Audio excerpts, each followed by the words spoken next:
আসসালামু আলাইকুম প্রিয় দেশবাসী, সবাইকে প্রথমে মুজিবীয় শুভেচ্ছা জানাই। আজকে পর্তুগাল ছাত্রলীগের সভাপতি পদপ্রার্থী জনাব নোমান হোসেনের নেতৃত্বে আজকে আমরা যারা পর্তুগালে বসবাসরত ছাত্রলীগের মুজিব সৈনিক বাইরে নিয়ে আজকে আমরা বিভিন্ন জায়গায় যারা বাঙালি কমিউনিটি রয়েছে তাদের আমরা ইতিমধ্যে লিফলেট বিতরণ করেছি এবং এই প্রশাসনের ইলেকশনকে বর্জন করার জন্য এবং তাদের আত্মীয় স্বজন সবাইকে না এই প্রশাসন ইলেকশন বর্জন করার জন্য আমরা সেই প্রচারণা চালিয়েছি। আপনারা জানেন আন্তর্জাতিক মাফিয়া খ্যাত, যাকে আমরা আন্তর্জাতিক খেলোয়াড় বলি, কিন্তু সেই আন্তর্জাতিক মাফিয়া আপনারা দেখেছেন কিভাবে একটি সাজানো গোছানো বাংলাদেশকে চোখের সামনে বিনষ্ট হতে আমরা দেখেছি কিভাবে আইনের অবনতি হওয়ার কারণে মৃত লাশ বাবাকে দেখতে যে কারাগারে যেতে আমরা দেখেছি বাংলাদেশের ৩,০০০-এর উপরে পুলিশকে নির্বিচারে হত্যা করতে আমরা দেখেছি মানুষের ঘর বাড়ি লুটপাট করে মব সৃষ্টির মাধ্যমে মানুষের যান ও মালের যে নিরাপত্তাহীনতায় আমরা ভুগেছে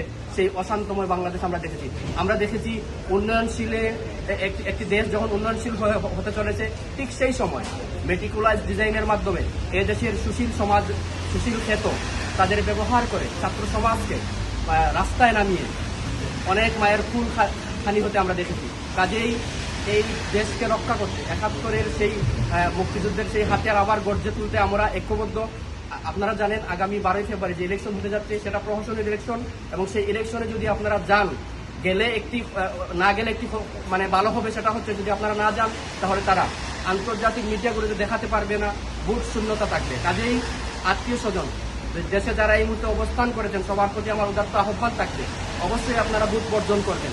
এই প্রশাসনের ইলেকশন থেকে আপনারা যদি দূরে থাকেন তাহলে আমাদের দেশ রক্ষা হবে। কাজেই আপনি আওয়ামী লীগ করেন, ছাত্রলীগ করেন কিংবা ওই দলের একজন কর্মী যদি নাও হন, দেশের সাথে দেশকে রক্ষা করতে আপনারা অবশ্যই এই ইলেকশনকে প্রতিহত করতে হবে।